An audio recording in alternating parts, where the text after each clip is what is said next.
Welcome back to the Buddhist Audio Bookshelf YouTube channel.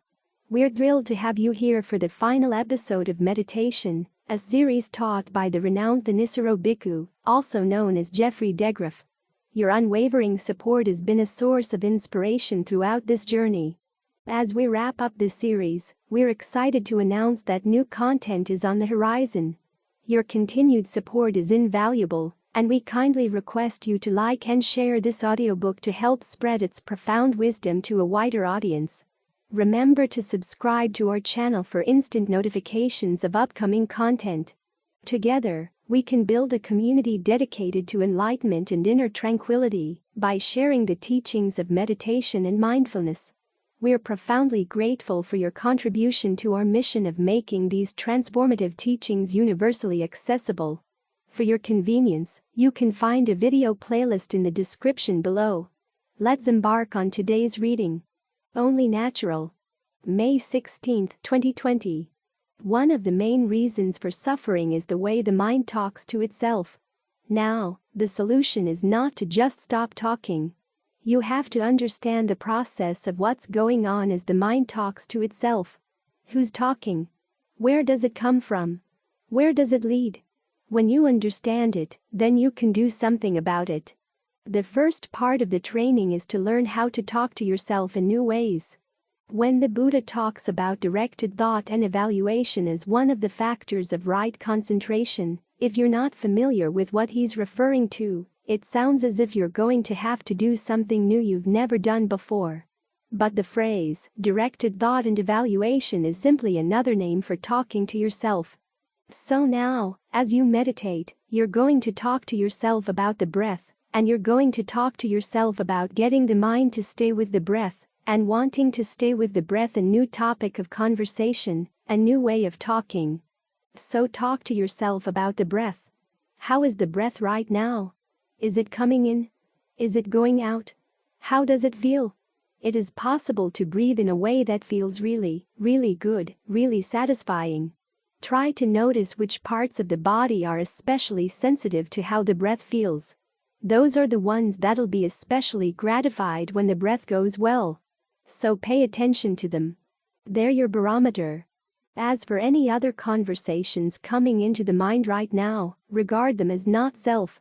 You have that choice, you know. When things come up in the mind, there's no need to say, "This must be me or mine because it's in my mind." Who knows where it comes from? Even if it does come from your old habits, you don't have to be defined by your old habits. You can say, "Right now I don't want to identify with that." You're trying to step back from the voices inside and sort them out. Having the breath as a focal point allows you to get out of the conversations and to look at them from the side. It's like going into a movie theater. If you sit looking straight at the screen, you can easily get sucked into the movie. It's just a play of light across a very reflective screen, but you can see it as people and locations of all kinds, and get pulled into the drama. You can laugh and you can cry, all over a play of light. But if you go and you sit on the side of the theater and look across, you'll see people sitting in the chairs, and a beam of light going over their heads, flickering. They're laughing and crying, and you can see clearly, this is just a beam of light. That's the kind of perspective you want to get on the thoughts and voices that come into the mind. These are just fabrications, and you begin to see that, like the flickering light that gets people to laugh and cry, some of the fabrications provide a lot of emotional juice. Anger comes along with them. Lust, fear, greed, envy, all kinds of things. But if you can see it simply as a play of light, then you realize, why get involved? Part of the reason for getting involved is that there's more than just a conversation going on inside. Some of the thoughts that come up in the mind hijack your breath, hijack the breath energy in the body, and squeeze it in various ways to make you feel that you've got to act on these things. They're like politicians who say, "You've got to choose the lesser of two evils." There was that great anti-two party ad years back when they went around asking kids, "What do you want to do when you grow up?" And one kid said, "I want to vote for the lesser of two evils."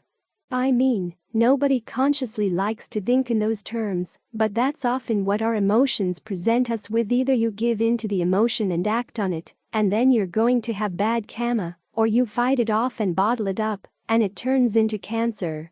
Those are the options they give us. So you've got to question those options. There must be some other way. This is one of the reasons why it's useful to consciously work with the breath energy, because you've let your emotions play with the breath, hijack the breath for who knows how long. The breath has been their tool for squeezing your nerves. So now you take it back and you unsqueeze things. Learn to breathe in a way that feels spacious inside. Learn how to get quick at that. A good meditative exercise as you're going through the day, when you find yourself doing a chore and you've forgotten the breath, is to stop. Say to yourself, I'm going to stop doing the chore right now. I'm going to focus on the breath for 5 minutes, and I really want to settle down. That way, you learn pretty quickly where your spots are in the body, the spots where you're most sensitive. As you get good at settling down right there, right then, you have the tool you need when emotions come up, because they come up very quickly. Giving into them quickly has become an old habit we've learned for who knows how long, how many lifetimes, to the point where it's natural. We have that phrase in English where we say, well, it's only natural. That's just an excuse for saying, well, that's just the way it's got to be. But think of it another way. Only natural can mean that that's all it is, nothing more than natural. Aging is natural, illness is natural, death is natural, the desire for more becoming, all these things are natural. Suffering is natural. But we're here to go beyond natural. We want something better than natural. So when you say something is only natural, think of it more as a put-down rather than an excuse. When someone says something irritating or is acting in an irritating way, it's only natural to be angry. But can't you make your mind do something better than natural? That's what we're here for. Something better than natural. This is why the Buddha talks about a lot of the states of mind we find natural as we go through the day as being defilements. He's not trying to say that you're a bad person for thinking in those ways, simply that your mind deserves better. Your mind should be brighter than this. You're darkening the mind when you engage in these things. You have a better potential. That's what he's saying. That image he has of the defilements being like clouds that obscure the sun, a lot of ink has been spilled over it by people trying to say that your mind is innately pure, innately clean. Ajahn Mahabua has a good response to that.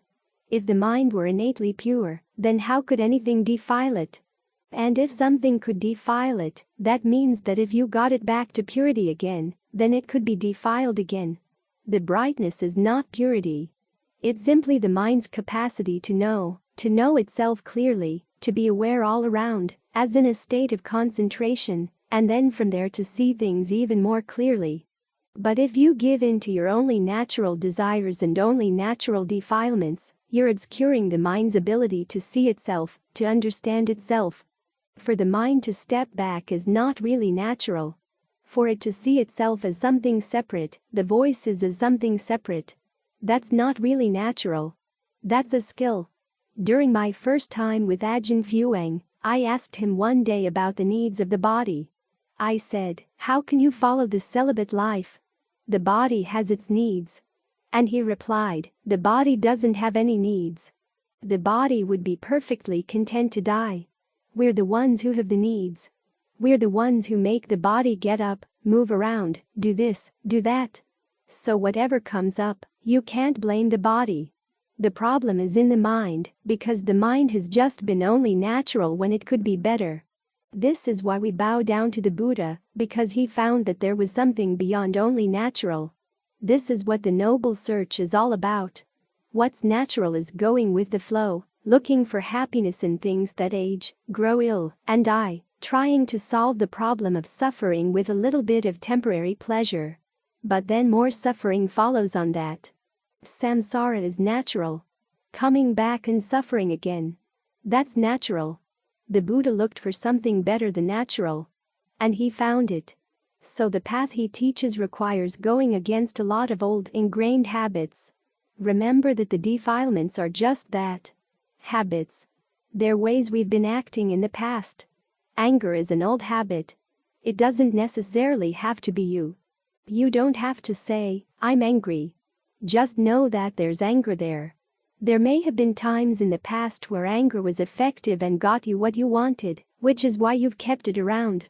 It's like a snarling little dog, not the friendliest of dogs, and it's not your favorite dog, but it has been useful for some things in the past, so you keep it on as part of your pack. But that dog often turns on you. It bites you. You have to realize that there are better ways of dealing with difficult situations than getting angry. That's one of those dogs you want to expel from the pack. So remember, you've got other alternatives. When the mind says, it's either X or Y, the Buddha was the sort of person who says, no, there must be other alternatives. And you want to look for those alternatives in yourself. He gives you new ways of thinking, new ways of talking to yourself, new ways of breathing, new images to hold in mind, all the different kinds of fabrication. Bodily, verbal, mental. He gives recommendations on how to do these things in a new way, in a way that becomes a path, not back to more aging, illness, and death, but a path to the deathless. So remember that that option is a real option, too. When you find yourself caught in the claws of a particularly bad emotion, and it's telling you it's going to be either X or Y, or sometimes it says it's only going to be me, you have to say, no, there is another alternative. There is something better. This is why we listen to the Buddha's teachings. Because they expand our imagination. We're addicted to suffering. As the Buddha said, when we're suffering, it's the 5 clinging aggregates. And how do we identify ourselves? We identify ourselves with the 5 clinging aggregates. We're identifying ourselves with suffering. But there's an alternative. Our problem is that we identify with suffering and we don't imagine any other way. The Buddha's allowing us to imagine something else. As with most addictions, a huge part of the problem is a failure of the imagination. We have our ways of talking to ourselves that close off opportunities, and that phrase "only natural" is one of them. So learn how to say it with a new meaning, one that, instead of serving as an excuse for ending the conversation, says, okay, there must be something better than natural. And take delight in the path aimed at finding that. That's what the customs or the traditions of the noble ones are all about, to take delight in things that we don't ordinarily take delight in. Stepping back from our lust and our anger, from our disappointments, from the way the mind likes to feed on its sense of being abused or victimized or treated unfairly. Learn to step back from those habits and say, there must be something better, and I really would like to find that something better.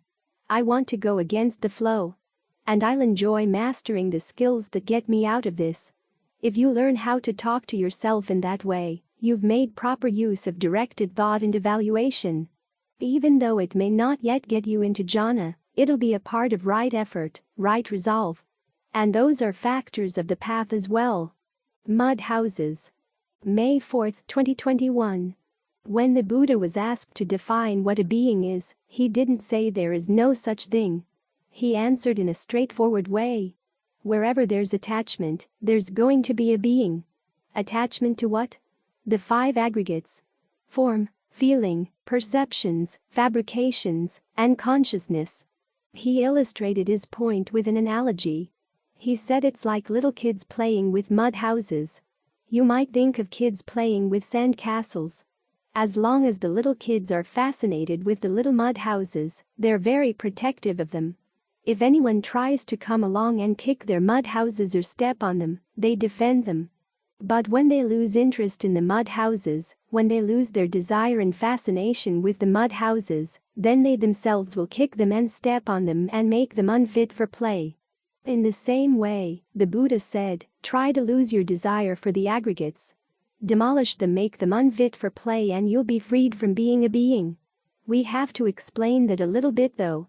You don't destroy the aggregates, you try to destroy your desire for them. That's a very different thing. The desire is what holds them all together. That's what you've got to focus on. But first you've got to see yourself, the being you've created out of these aggregates, in those terms. You have to get familiar with what an aggregate is. In other words, before you make them unfit for play, you've got to play with your aggregates to get to know them. That's what we're doing as we practice. When you're meditating, you've got 5 aggregates right here. There's the form of the body that you're sitting in right now. The breath is part of that form. There's the feeling of pleasure you're trying to create by staying focused on the breath. There's your perception of the breath, the image you have of it that allows the breath to flow through the body and can direct the flow in the different ways you want it to go. There are your thought fabrications, starting with directed thought and evaluation, adjusting the breath and figuring out how best to use the pleasure that comes when the breath is adjusted well. Then there's your consciousness of all these things. You try to put these things together in the best way you can. Just like the little kids making the mud houses. You want to make a really nice little mud house here, very well designed and built. In doing so, you learn about the aggregates. Just in getting the mind to right concentration, you begin to see there are these activities that you do. As you go into deeper stages of concentration, you begin to realize that there are more refined versions of them. You can let go of the directed thought and evaluation, and the mind feels less burdened. You can let go of the feeling of pleasure, and you're left with a feeling of equanimity, which is even lighter. You get the breath energy to fill the body to the extent that you don't have to breathe in and breathe out. Your sense of the boundary of the body begins to disappear. The perception that holds the notion of body and mind. You can put that down and replace it with more refined perceptions of space, perceptions of knowing, of nothingness. You begin to wonder how far you can take this process of refinement because you see that this is a really good way of dealing with these aggregates. It's like the little kids getting really good at making nice little mud houses. You develop a skill, and that's the best way to know anything. To get skillful with it. Otherwise, you can hear about the aggregates, and the 5 categories may seem like an artificial way of dividing up your experience. But when you're trying to get the mind concentrated, you see how you put this state of becoming together with precisely these activities. You also find that you ultimately reach a limit as to how far you can go as you hold on to these activities. Then you turn around and look at the rest of your life.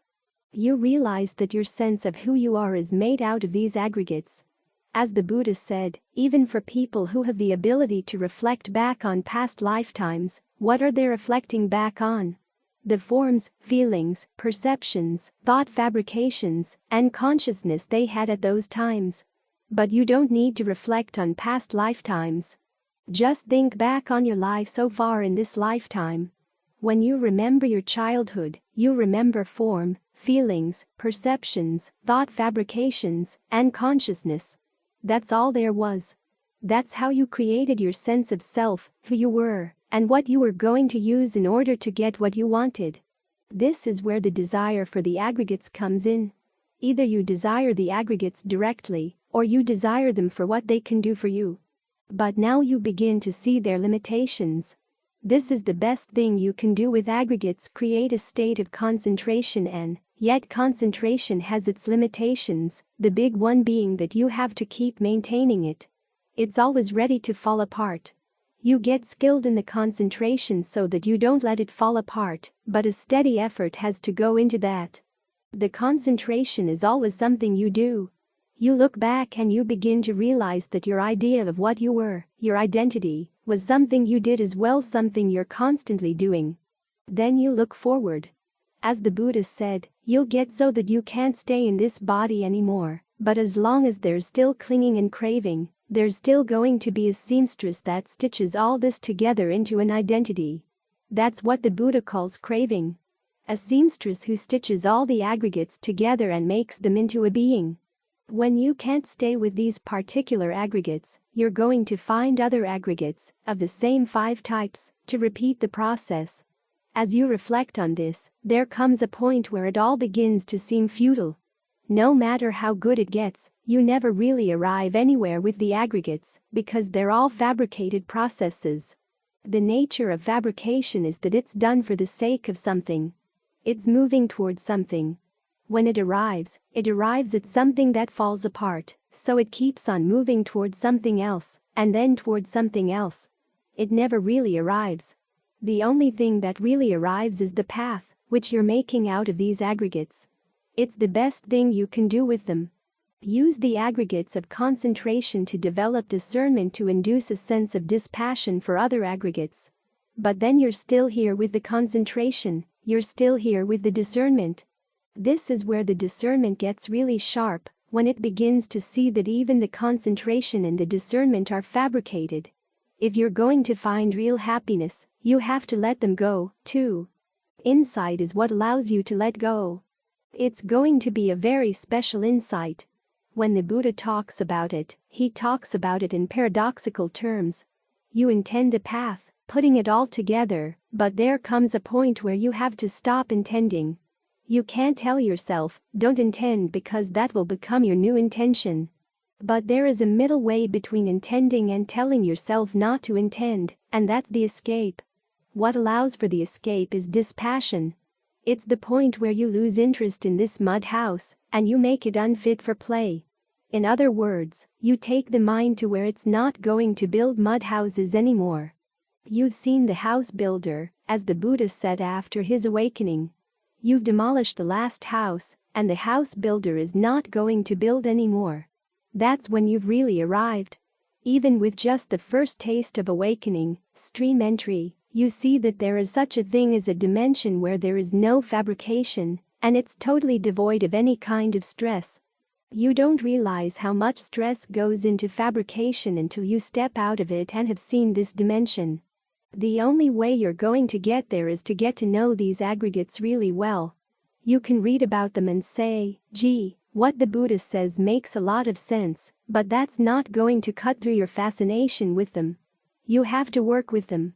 Make them into a state of concentration. Use this body to practice virtue, generosity, and meditation. Use the mind to get into concentration, to develop discernment, and to allow these things to deliver you to something that's beyond them.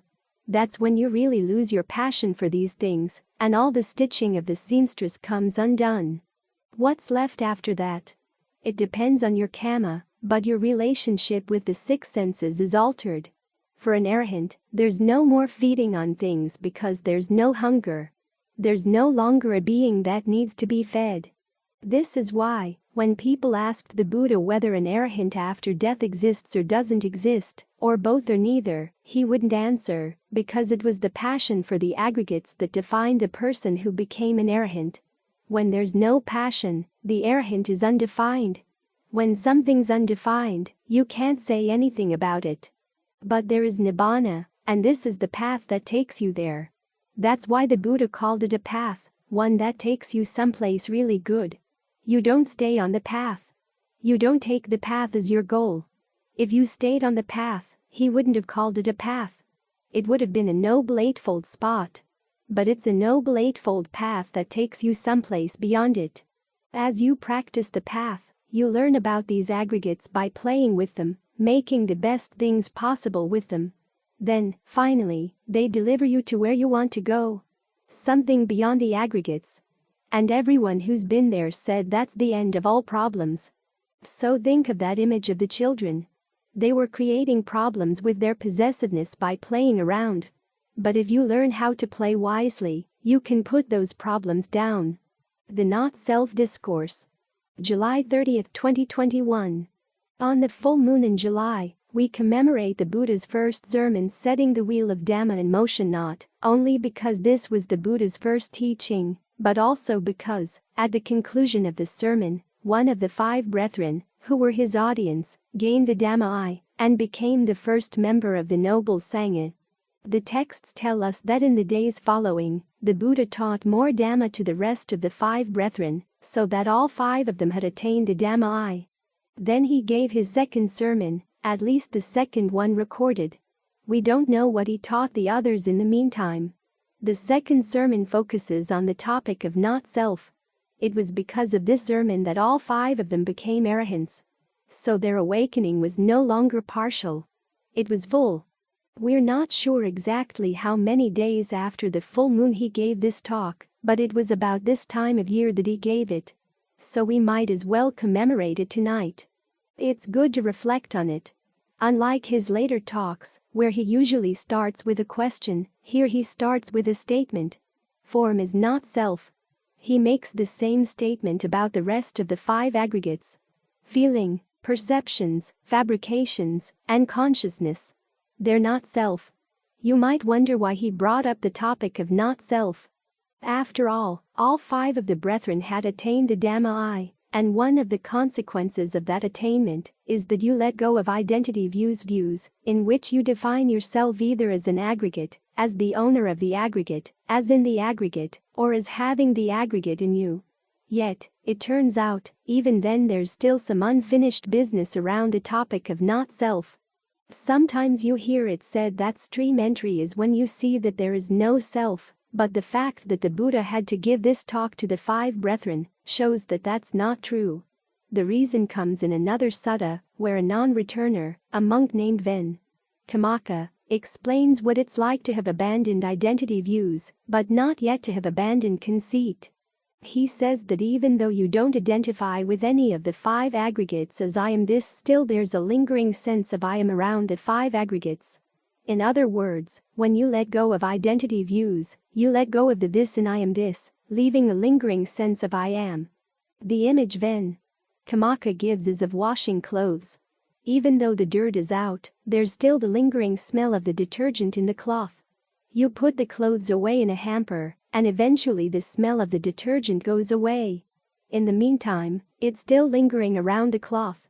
In the same way, even when you gain the Dhamma I, there's still a sense of I am lingering around the 5 aggregates. So that's what the Buddha had to get his listeners to let go of. He starts by saying with each aggregate, if this really were yourself, then it wouldn't lead to dis-ease. You'd be able to say with regard to each aggregate, let it be this way, let it not be that way. Now, to some extent, you can control the aggregates, but there's a lot that you can't. When the body gets sick, it doesn't ask permission. When your feelings turn from pleasure to pain, they don't ask permission.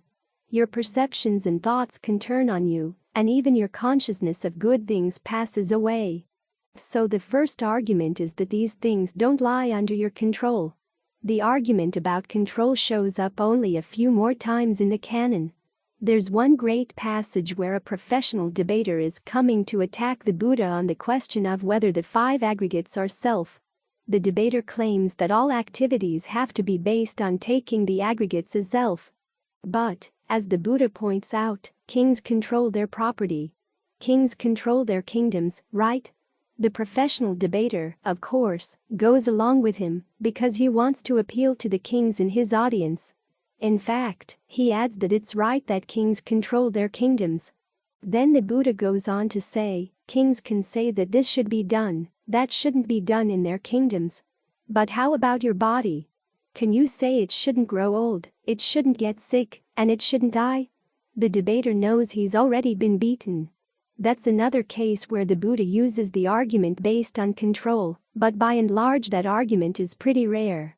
Much more common is the questionnaire that he then gives to the 5 brethren, which gets repeated many, many times throughout the canon.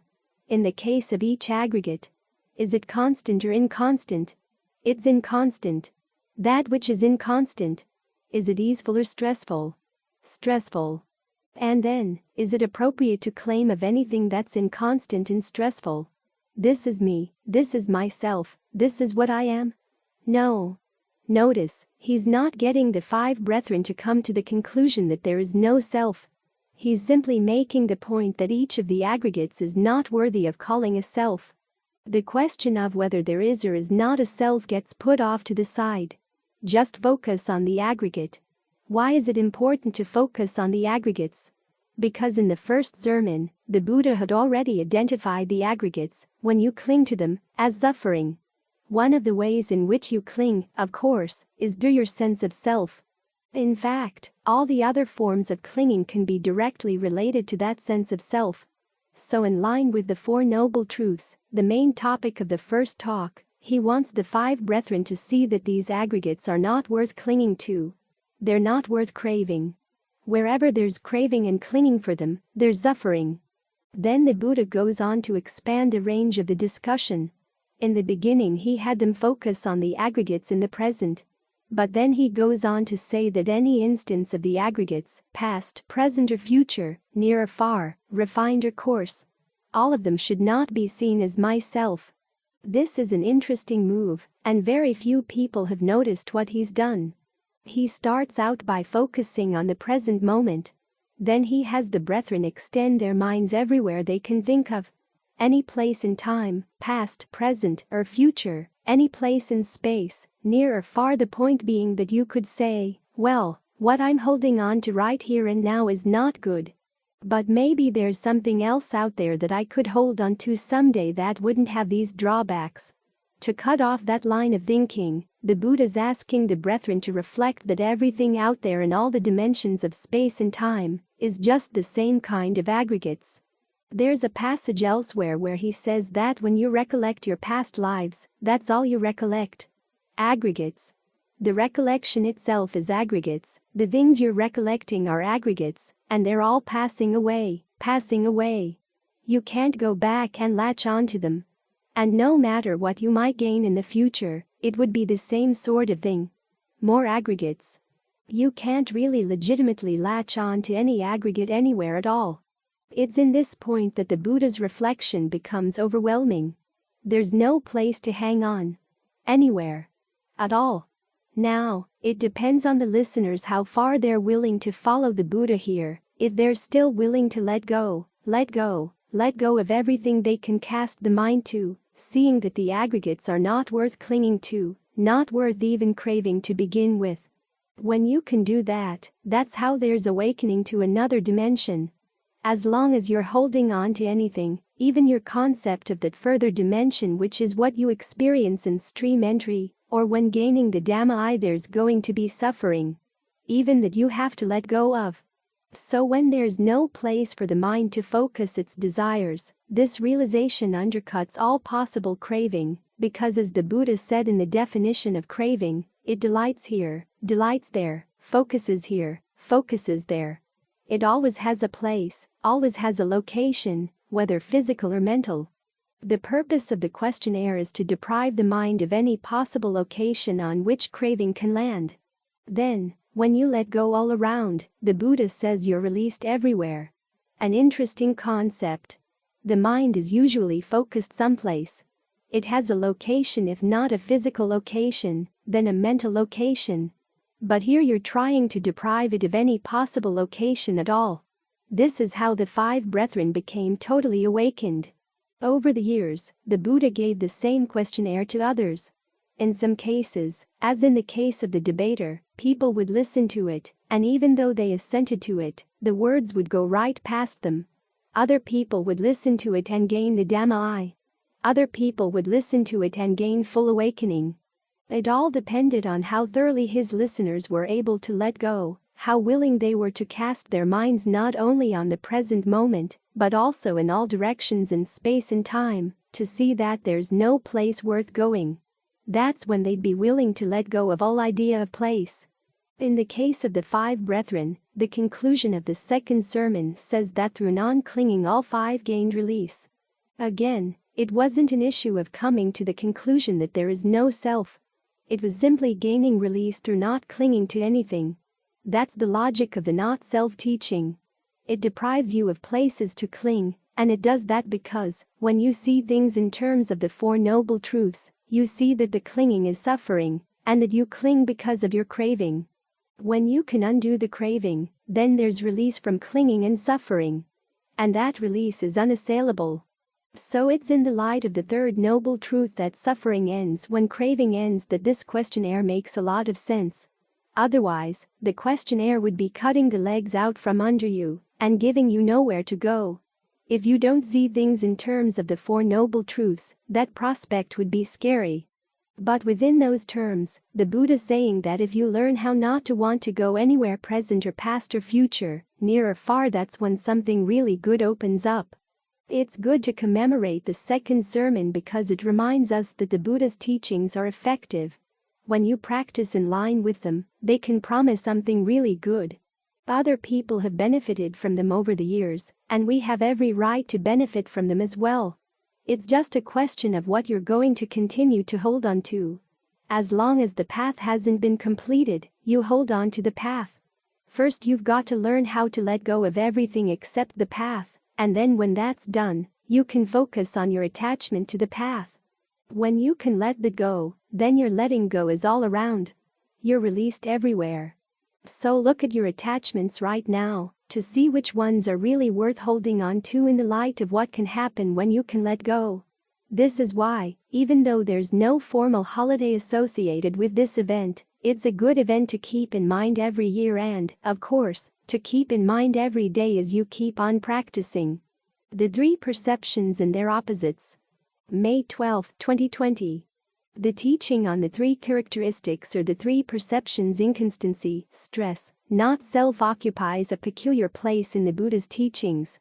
It's always true, but it's not always beneficial. That means it's not categorical. The Buddha doesn't apply it all the time. In fact, there are a couple of cases in the canon where monks try to apply it, and he reprimands them for doing so. In one case, a monk tries to argue from the principle that all feelings are stressful to say that all actions lead to stress. The Buddha reprimands him, saying that when you're talking about karma, you're talking about skillful and unskillful action, so you talk about 3 kinds of feeling.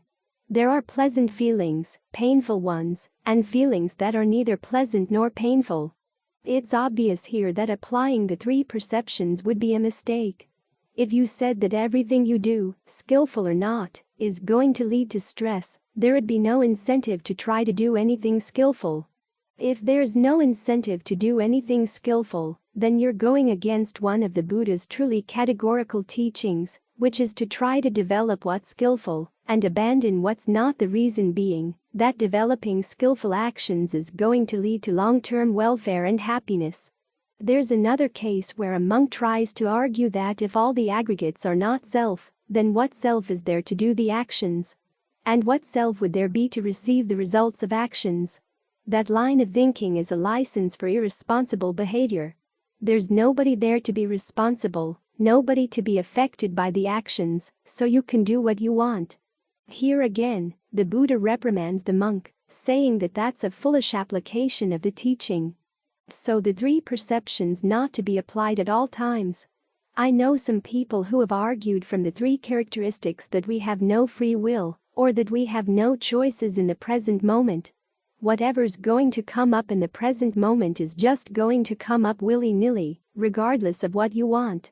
But that, as the Buddha pointed out, would turn the whole idea of following a path of practice into nonsense. How could you choose to follow the path if there's no freedom of choice? So you have to be careful in how you apply these teachings. There's a right time and a right place, and a wrong time and a wrong place for them.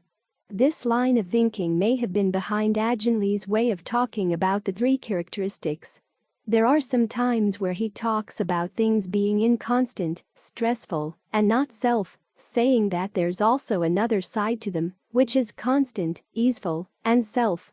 Sometimes he phrases it as inconstant, stressful, and not under your control on one side, and constant, easeful, and under your control on the other. But in both cases, he ends up by saying you have to abandon both sides. It's good to look at the context when he says things like that, because he means 2 different things in the 2 instances when he talks on this topic. In the first instance, he's talking about the practice of concentration. You're taking the breath, your sense of the body as you feel it from within, and as you start out, you notice that it's inconstant and stressful. As you try to get the mind to settle with the breath, there are a lot of things going on that you don't control. But you're going to try to work with the breath so that it does become more constant. The mind's concentration becomes more constant. There's a sense of ease in body and mind, and you gain some mastery over it. So there you are. Constant, easeful, under your control. Now, eventually, you're going to have to let go of the concentration. After all, it is part of the path. It's part of the raft that's going to take you across the flooding river, and that you'll then have to leave behind when you reach the safety of the far shore. But if people try to practice without concentration, and this is what I think Ajahn Lee is getting at, the people who want to go straight for insight, then they haven't mastered an important part of the path. Their raft isn't enough to keep them afloat. They start out with the perceptions of inconstant, stressful, and not self. Then they see any attempts to develop concentration as going against the nature of reality. So they actually describe concentration as an unnecessary part of the path, or even an illegitimate part of the path. I've seen cases of people developing the 3 characteristics without a firm basis in concentration, and they get extremely depressed, thinking there's nothing they can do to change unpleasant things coming up. They abdicate power because they've been told they have no power. It's like the dogs in those learned helplessness experiments where they're put in a room where, wherever they lie down, they get electric shocks. They try to avoid the shocks, but after a while they realize they can't. So they give up and just lie there. Then the dogs are taken to a second room where half the floor is giving shocks, and the other is not. The researchers drag the dogs back and forth from one half to the other, so that they can know which side of the floor gives shocks, and which one doesn't. But the dogs have gotten so used to the idea that there will be shocks at some point, regardless of what they do, that they give up trying. So just focusing on the 3 characteristics without having a basis of concentration to underlie it, and without having mastered the concentration to fight against the characteristics to see exactly how far they go, you can end up becoming very fatalistic. You've learned helplessness. Actually, as we're sitting here, focusing on the breath, we're fighting against the 3 characteristics. This is a necessary part of developing discernment, because only when you push against them do you really know how far they're true, and how far they're not. But as Ajahn Lee says, eventually you're going to have to let go of the concentration, even though it's relatively constant, easeful, and under your control. That's one of Ajahn Lee's discussions. His other one has to do more with insight. He talks about how you develop the insight into things being inconstant, stressful, and not self, but it's very easy for the mind to hold on to that insight as something permanent. There's a certain pleasure that comes with that. You've got something you can hold on to that's solid and makes you impervious to the ups and downs of the world. It's similar to the Buddha's distinction between dependent co-arising and dependently co-arisen phenomena. Dependently co-arisen phenomena change all the time, but the principle of dependent co-arising is constant. You can hold on to this insight into inconstancy, stress, and not self, and use it to pry away your attachments to lots of things. But you have to remember ultimately that these insights, too, are perceptions. Now, the Buddha never called the 3 characteristics, they're perceptions. And as he said, perceptions, no matter how perceptive they may be, are essentially empty and devoid of substance. He compared them to mirages, like a mirage of water on the horizon of a desert. The water looks real, but when you actually get there, it disappears. Just as the mirage has no essence, perceptions have no essence. But the whole purpose of the path is to find something that does have essence. So it's important that you not mistake the insight for the goal. This again is something that happens in some insight circles. They say that when you finally see that there is no self, that's when you've reached the first level of awakening. Well, you've mistaken a perception for something that should be beyond perceptions. Even though the insights may be true about all fabrications, there comes a point where you have to let them go as well. After all, the insights are fabrications as well. If you don't let them go, you suffer from what are called the corruptions of insight, where you latch on to an experience or an insight and think you've reached the goal. You're blind to the fact that you're still hanging on. Even though the principle of these 3 characteristics applying to all fabricated things may be true, there's a time where you have to let it go. That's where Ajahn Lee is asking you to let go of both constant and inconstant, stressful and easeful, self and not self. As he says, when the Buddha is saying, Sab Dhamma Anatta, all Dhammas are not self, it's his way of saying that you have to let go even of the Dhamma of your insight. It's only when you let go of everything, even true and false, that the mind is free. So it's important to see these perceptions as tools. They have their time and their place, and as with any tool, you take care of them as long as you need to use them, but there's also a time and place to put them down.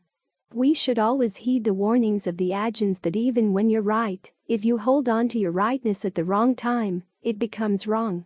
Watch out specifically for applying a teaching in the wrong way that forms an obstacle to the practice. Anything that denies the power of choice, or the distinction between skillful and unskillful choices, goes against one of the basic principles underlying everything we're doing as we practice. And any idea that you're going to be arriving at right view prevents you from arriving at the true end of the path. Right view is part of the raft that has to be let go. The further shore is something else entirely, and that's where we want to arrive. As we conclude our journey through the book Meditation, taught by Thanissaro Bhikkhu, also known as Geoffrey DeGraff, we eagerly anticipate your presence in our upcoming book series. Aligned with the teachings of the Buddha, we stress the paramount importance of sharing wisdom far and wide. We've transformed this extensive 1,000-page work into an accessible audio format, and the torch of this noble mission now passes to you. Your subscriptions, likes, and sharing of our content are pivotal in the widespread dissemination of these teachings, benefiting countless others. Together, let's carry forward the timeless tradition of spreading knowledge and nurturing mindfulness for the betterment of humanity. We wholeheartedly invite you to join us in this endeavor, as together, we can create a profound and positive impact on the lives of many.